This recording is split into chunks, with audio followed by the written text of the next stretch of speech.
17वीं BPSC परीक्षा दोबारा करवाने को लेकर धरने पर बैठे अभ्यर्थियों को तेजस्वी यादव का मिला समर्थन। तेजस्वी यादव ने वीडियो कॉल कर धरने पर बैठे अभ्यर्थियों से की बात। वहीं इस दौरान तेजस्वी यादव ने छात्रों को आश्वासन देते हुए कहा, 2 से 3 दिन में हम आपसे मुलाकात जरूर करेंगे। उन्होंने कहा, छात्रों पर हुए अत्याचार को लेकर मेरे दिल में दर्द है, जो लड़ेगा वही जीतेगा। आप लोग दिन रात जो है पढ़ाई लिखाई करते हैं, आप लोग लाठी भी खा रहे हैं, डीएम का थप्पड़ भी खा रहे हैं, आप लोग संघर्ष भी कर रहे हैं। इसको देखते हुए मेरे दिल में बहुत दर्द है कि आप लोगों को इस प्रकार से झेलना पड़ रहा है, और हम दिल से चाहते हैं कि हम आप लोगों के बीच रह करके जो है आप लोगों का समर्थन, आप लोगों का सहयोग करें। लेकिन आप समझ सकती हैं शारीरिक तौर पे हम वहाँ नहीं हैं, लेकिन हम आपके साथ हमेशा खड़े हैं।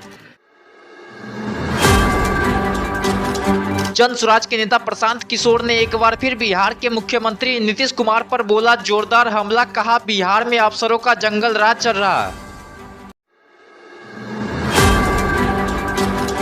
प्रशांत किशोर ने कहा, मुख्यमंत्री नीतीश कुमार समेत 5 लोग सरकार चला रहे हैं जो विधायकों की भी नहीं सुनते हैं। इनमें से 4 रिटायर्ड अधिकारी है जो कहीं से भी जनता के प्रति जवाबदेही नहीं है। बिहार में किसी भी सरकारी स्कूलों में अब शिक्षकों की नहीं चलेगी नेतागिरी। शिक्षा विभाग के अपर मुख्य सचिव एस सिद्धार्थ ने दिया बड़ा बयान।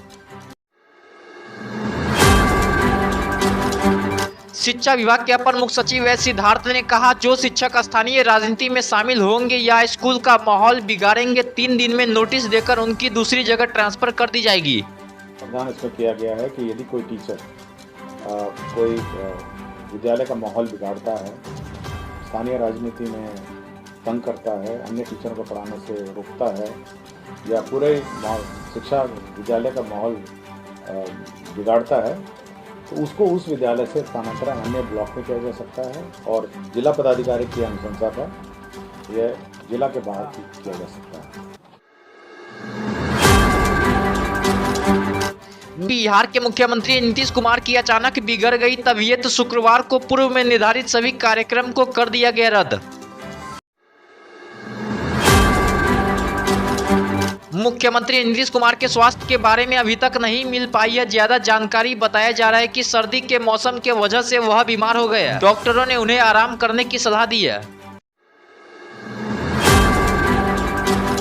बिहार में नौकरी की तलाश कर रहे युवाओं के लिए आई अच्छी खबर। नगर निकायों में खाली पड़े पदों पर जल्द होगी बहाली की प्रक्रिया शुरू। मंत्री नितिन नवीन ने दी जानकारी। भागलपुर में प्राचीन विक्रमशिला विश्वविद्यालय के पास प्रस्तावित नई सेंट्रल यूनिवर्सिटी का काम 2025 में हो जाएगा शुरू। प्रधानमंत्री नरेंद्र मोदी इस परियोजना का करेंगे शिलान्यास।